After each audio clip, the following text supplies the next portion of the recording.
Guna talk షోకి స్వాగతం సుస్వాగతం. స్వాతంత్రం వచ్చిన దగ్గర నుంచి మద్రాసీలు మనల్ని ఏదో విధంగా ఇబ్బంది పెడుతూనే ఉన్నారు. ఆ రోజుల్లో ఉమ్మడి రాష్ట్రం మద్రాస్, తెలంగాణ, ఆంధ్ర, మద్రాసు మూడింటికి కలిపి మనల్ని ఆ రోజు లిటరల్లీ వెంటబడి తరిమి బయటికి నెట్టేశారు. మద్రాసులో ఉండనివ్వలే.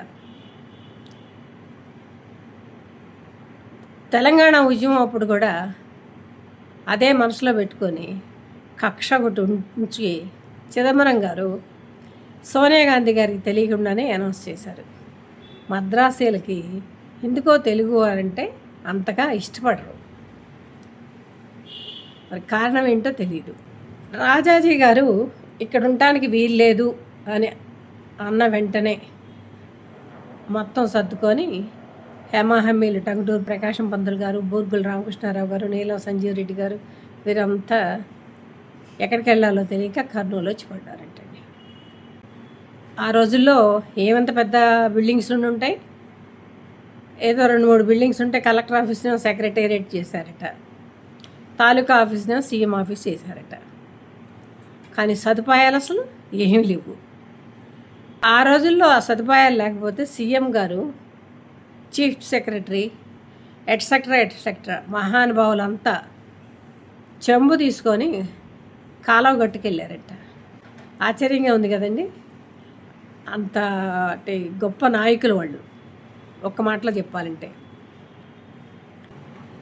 కనీస వసతులు లేకుండా ఇలా ఇబ్బంది పడుతుంటే బూర్గుల రామకృష్ణారావు గారు తెలంగాణకి చెందిన వ్యక్తి అయినప్పటికీ కూడా మనోళ్ళందరినీ ఇక్కడొద్దు, హైదరాబాద్లో అయితే బాగుంటుంది, నిజాంకి చెప్దామని చెప్పేసి నిజాంకి చెప్తే అన్ని రకాల వసతులు కల్పించారంటండి. అప్పుడు కర్నూలు నుంచి హైదరాబాద్కి వచ్చారు. నిజంగా తెలంగాణ ప్రజలు ఆ రోజు గొప్ప మనసుతో పిలిచారు. నిజాము ఇంకా పెద్ద మనసుతో అన్ని సౌకర్యాలు కల్పించారు. సంకుచిత భావాలు లేకుండా మనమంతా ఒకటి అనే భావంతో ఈ పని చేశారు. అప్పుడు బూర్గుల రామకృష్ణారావు గారు చీఫ్ మినిస్టర్ ఉండే, కానీ నీలం సంజీవ్ రెడ్డి గారు ఆత్మవజ్ఞుడు, నాకంటే ఆయనే పరిపాలనా దక్షుడు అని బూర్గుల రామకృష్ణారావు గారు నీలం సంజీవ్ రెడ్డి గారికి చీఫ్ మినిస్టర్ పదవి ఇచ్చారటండి. అంటే తెలంగాణ వాళ్ళకి ఒక విధంగా చెప్పాలంటే గొప్ప మనస్తత్వం అని చెప్పాలి. అట్లా ఆదరించిన తెలంగాణ వాళ్ళకి పరిపాలనా విషయాలలో కొన్ని ఇబ్బందులు కలిగి మా తెలంగాణ మాకు కావాలి అని చెప్పేసి వాళ్ళు పోరాటం చేశారు. దాంట్లో ఉద్యోగ విషయాల్లో కానీ వాళ్ళకి ఇవ్వాల్సిన పర్సంటేజ్ ఇవ్వకపోవటం,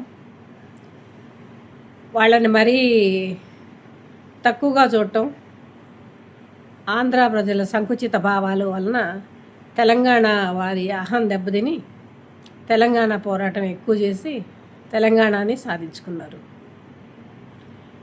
హైదరాబాదులో ఇంత సేఫ్టీగా మనం బ్రతకగలుగుతున్నామంటే వీళ్ళ ఔన్నత్యమే కారణం.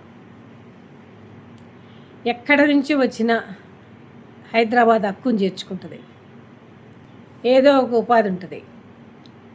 హైదరాబాదులో అన్నం లేక ఇబ్బంది పడ్డోళ్ళు ఎవరూ లేరు.